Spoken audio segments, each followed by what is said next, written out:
I'm Francesca Maxime, and this is Currents. The groundbreaking at Atlantic Yards may have a groundbreaking impact on a local parish. We'll hear why. It's going ahead. I think we ought to come together and try and join forces to make and build a better Brooklyn.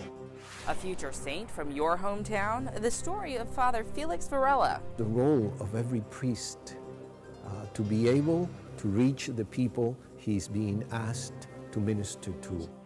And go on a European pilgrimage without even getting on a plane. We recreate a day in Lourdes, the singing, the things you would have experienced in Lourdes, but in your pew.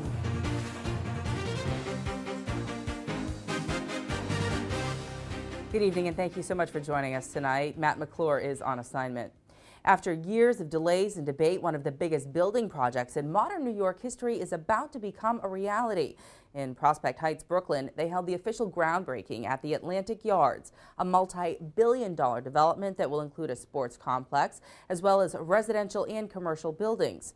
It will dramatically change the landscape of Brooklyn, but also have an impact on at least one local parish. Matt McClure was there this afternoon. Oh, say, can you see? It was a gala event today in Brooklyn. With protesters just yards away, groundbreaking was officially held today for the Barclays Center. The arena will be the centerpiece of the development at Atlantic Yards in Brooklyn's Prospect Heights. As we break ground here in the Barclays Center, we break open new opportunities for a whole new generation of New Yorkers. This is the type of groundbreaking job creation that we need here in this state, and there's no better place to have it than right here in Brooklyn. And for those that say it took a long time to get here, yes, it did, but nobody's going to remember how long it took. They're only going to look and see that it was done, and we are going to make a big difference. Let's break ground on a new day where in Brooklyn all of us will build together, work together, and share together. This project has gone through many hurdles, and there are those that continue to take different views. Those hurdles have included numerous court battles and protests from area residents. One issue has been the use of eminent domain to take the land for the project. Developer Bruce Ratner has a message for those who still have issues with the development. I say, look, this is democracy. We're in America. The good thing about it is you have to be allowed to say what you have to say. Now, though, it's going ahead. I think we ought to come together and try and join forces to make and build a better Brooklyn. Last week, I asked Monsignor Kieran Harrington, pastor of a nearby church, about the controversy surrounding the project. Yeah, I think that there are mixed feelings about the Atlantic Yards project here in Prospect Heights. A number of our parishioners have been displaced. But Monsignor Harrington is optimistic about the effect the project will have on the neighborhood when it is complete. One of the benefits of the Atlantic Yards project is really the devotion of 4,000 units of housing for people, middle-income people, and I think that that's something so desperately needed in the city. St. Joseph's Church is actually located at the other end of the development site. This is the intersection of Atlantic Avenue and Fifth Avenue in Brooklyn, and this will be the main entrance for the Barclays Center, which will be home to the relocated New Jersey Nets. They'll become the Brooklyn Nets. Protesters were out in force here today outside a tent that they have set up, but the mood inside wasn't dampened at all because of those protests as they officially broke ground on the site.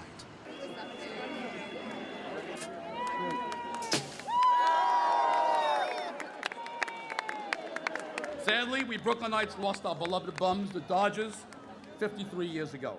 But that was then, and this is now. Brooklyn native and superstar recording artist Jay-Z is one of the big investors for the project. I think about growing up in Brooklyn in Marcy projects and shooting jump shots and thinking I could make it to the NBA. Now stand here as an owner of a team that's coming back to Brooklyn, and the pride in that and bringing that dream so much closer for people from Marcy, from Tompkins, from Fort Greene, from Lafayette Garden. And Governor David Patterson, another Brooklyn native, said he's glad to see national professional sports return to Brooklyn. It is really the catalyst to the revitalization of Brooklyn, one of the world's greatest places. Thank you very much. Well, stay with us. There's much more currents ahead, including the happy ending to the story of a local priest who had his chalice stolen.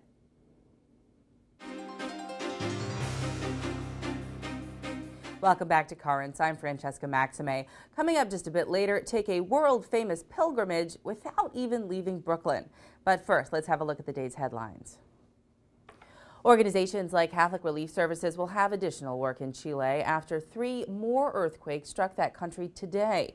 The first, a magnitude 6.9, came late this morning, about 90 miles from where Chile's new president was actually being sworn in. 2 more quakes, magnitudes 6.7 and 6.0, came just minutes later. A leading supporter of Muslim-Catholic dialogue has died. Grand Sheikh Mohammed Saeed Tantawi was described by Pope Benedict as a valued partner in that dialogue. Tantawi was the Grand Sheikh of a major university in Cairo.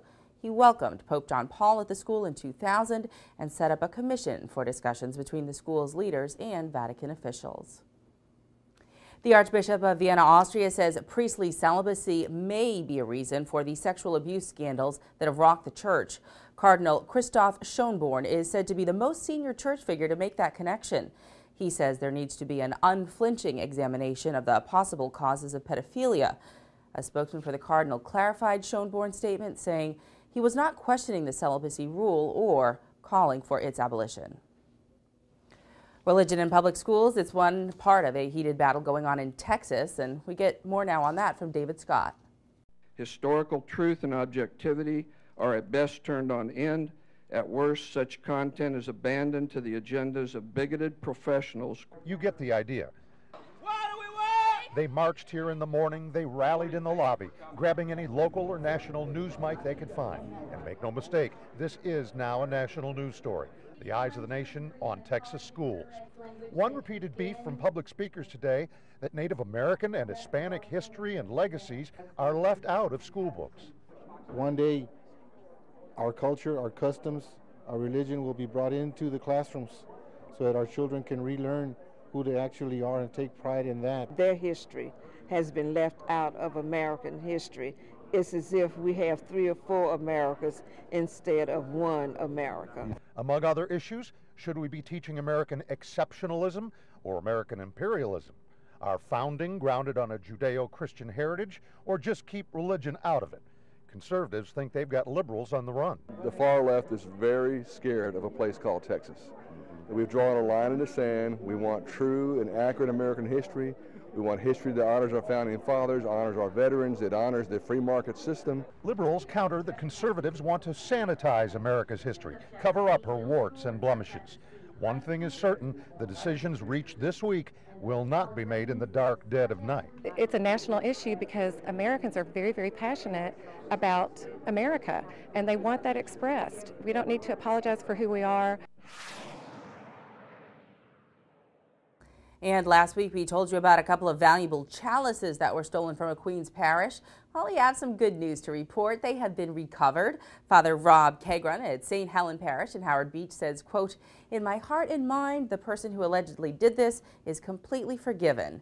It is up to him to ask for forgiveness from God." One of the chalices, worth around $10,000, was given to him by his parents on his ordination day. A 20-year-old man has been arrested in connection with that burglary. Well, stay tuned. There's much more currents straight ahead. Just ahead, we'll meet an early saint in our city, Father Felix Varela. He gives you hope that there is good in the world, that what was done so many years ago could be done again today.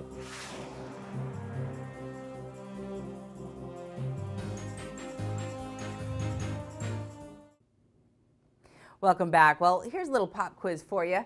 Can you name the local priest who once appeared on a postage stamp?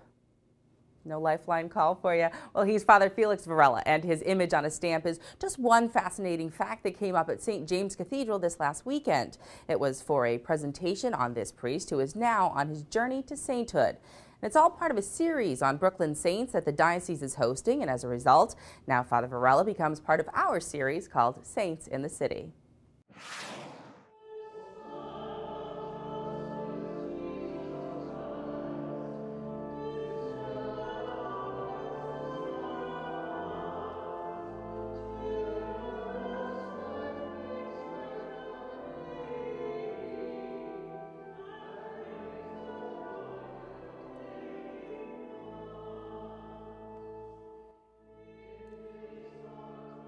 Felix Francisco José María de la Concepción Varela y Morales.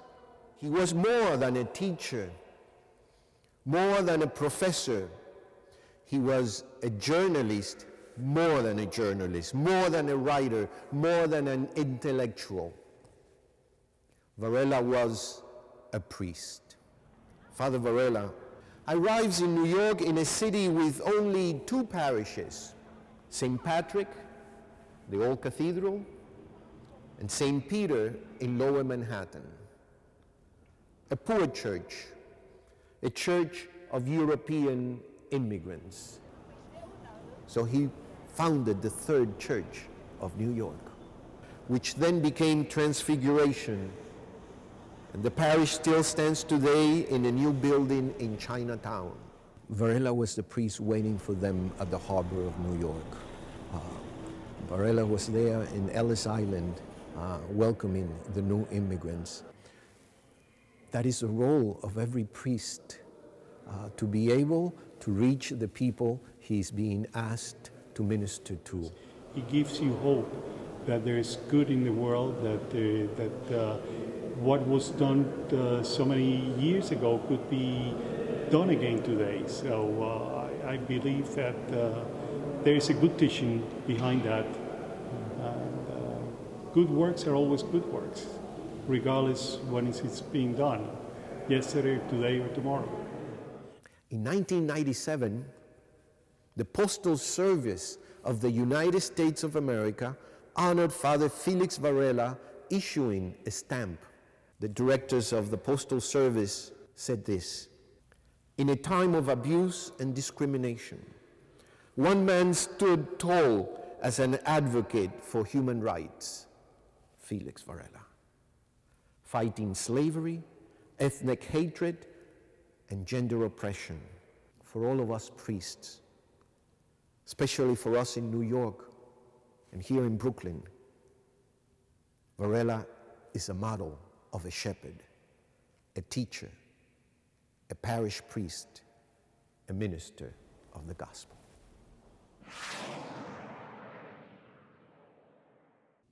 And you can check out some of the other saints in the city that we profiled by visiting our website, currentsny.net. Stay with us. We have much more Currents straight ahead. When we return, you're virtually there with this virtual tour of the miraculous Grotto of Lourdes. I've never had the opportunity to get to Lourdes, France, so this is the closest that I've been able to come.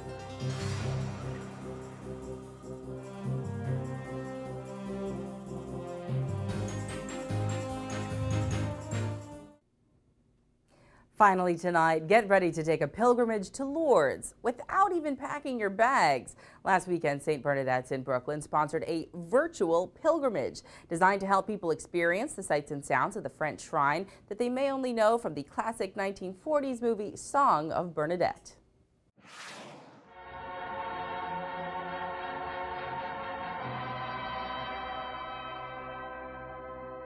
In the 19th century, our Blessed Mother appeared to a young French peasant girl named Bernadette Soubirous. 18 times they meet in this grotto, and the Mother of God asked Bernadette to dig in the ground for a spring of water.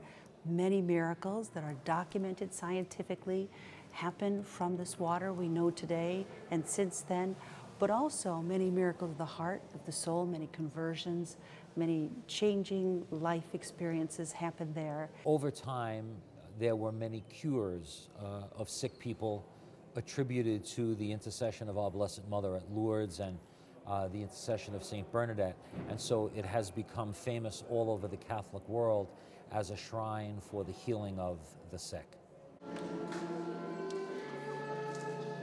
As part of the 75th anniversary celebration of our parish, we're having an evening called Virtual Lourdes. It uses media as well as an opportunity for the people to be blessed with the water from Lourdes, as well as to touch a rock, which is part of the grotto where our Blessed Mother appeared to Bernadette. So we recreate a day in Lourdes by having the projection of the pictures, the images of the sanctuary. We take the guided visit that you would get if you were in the sanctuaries, combined with the prayer and the Eucharistic blessing and the experiences you would have had, the singing, the things you would have experienced in Lourdes, but in your pew.